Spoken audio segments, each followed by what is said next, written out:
Thank you, Cheryl. Thanks to all of you. As you can see, I'm a little choked up. Good afternoon. We are only a few days away from International Women's Day coming up on March 8th.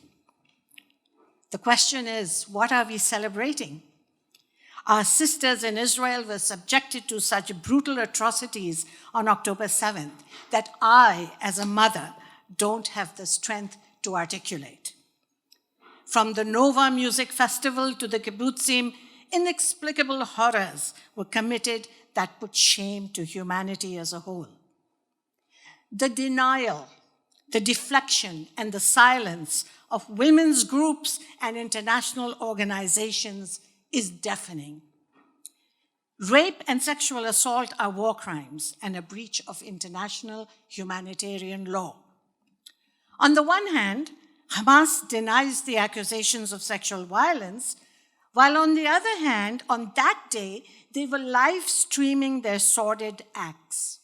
And sadly, they were cheered on by the local population of Gaza.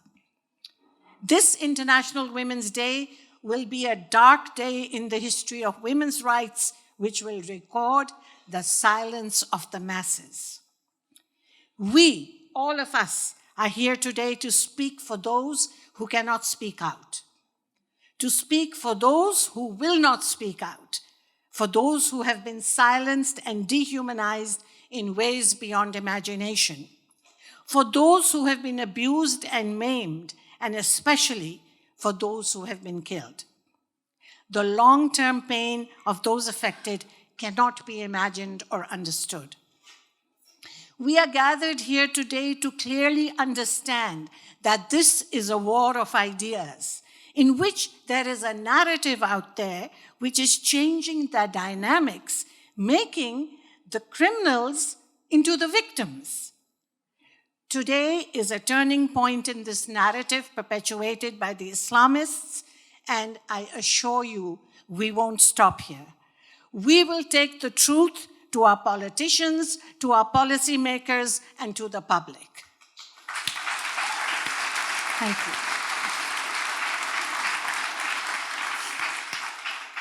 I will take the liberty to quote Lincoln when he said, "You cannot escape the responsibility of tomorrow by avoiding it today."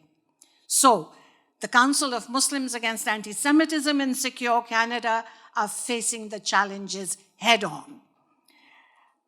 My friends, I won't go into the detailed bios of the speakers because they're in the brochures handed to you. Let it suffice to say that these brilliant minds, hailing from Sri Lanka, India, Pakistan, Iraq, Israel, and Syria, represent an international group of leaders who have been warning about the dangers of genocidal, anti-Semitic, radical jihadists for more than 2 decades. This is our fight and encapsulates our efforts of the past 2 decades. No matter which side of the conflict anyone is on, no matter what politics they adhere to, brutality, sexual violence, and assault on innocent civilians is never acceptable. There is no justification. There is no contextualization. There are no excuses. There is only one thing, and that is the truth.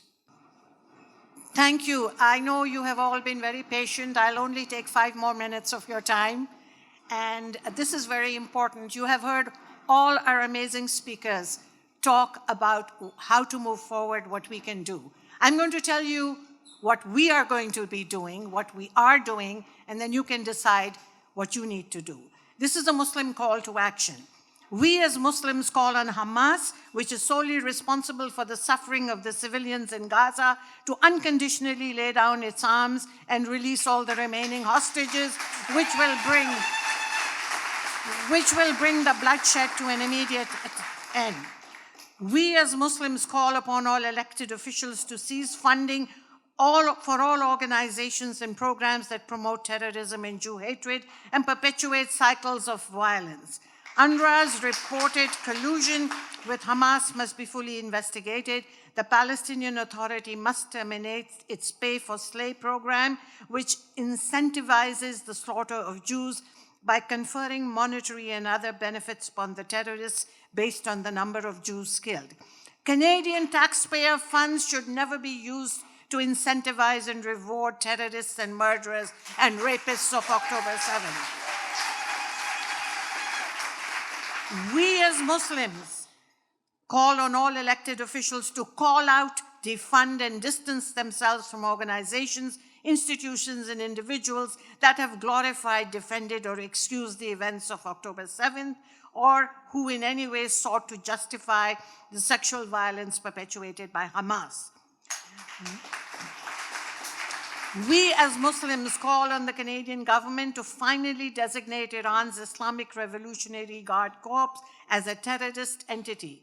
The Canadian government must follow through on Prime Minister Justin Trudeau's own words. We as Muslims call on all Muslim organizations to repudiate the politicization of our faith by Islamist extremists for their own agendas and their promotion of anti-Semitism and violence, especially during the month of Ramadan.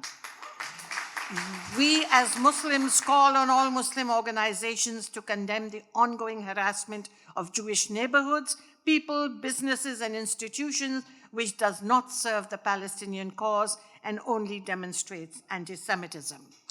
And last but not the least, we call on everyone to make sure that the hostages come home now. Thank you.